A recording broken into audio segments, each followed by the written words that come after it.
Hello everyone, কেমন আছো তোমরা সবাই? আজকে সন্ধ্যাবেলাতে হঠাৎ করেই সবার এগরোল খেতে ইচ্ছা করলো, তাই বেশি কিছু না ভেবে আমরা সবাই মিলে লেগে গেলাম এগরোল করতে। আজকের এই এগরোলটা আমরা 3জন মিলে করেছি, আমি, আমার ভাই আর মা। মা ময়দা মেখে বেলে দিয়েছিল, ভাই ওই পরোটাগুলোকে ভেজেছিল, আর এখন আমার মা ডিমটা দিয়ে ভেজে নিচ্ছে। আর আমি এদিকটাতে শসা, পেঁয়াজ, তারপরে সস সব কিছু এক জায়গায় গুছিয়ে নিয়েছি, যে ভাজা হয়ে গেলেই আমি রোলগুলো বানাতে শুরু করে দেবো।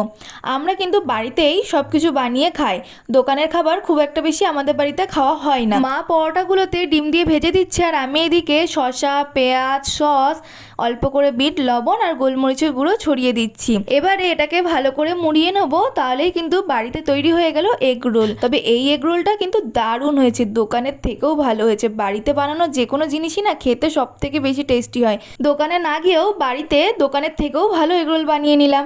আর দেখো, আজকের এগ রোলটা আমরা 3জন মিলে বানিয়েছি, খেতেও হয়েছে খুব সুন্দর। ভিডিওটা কেমন লাগলো অবশ্যই আমাকে কমেন্ট করে জানিও, লাইক করে দিও, শেয়ার করে দিও।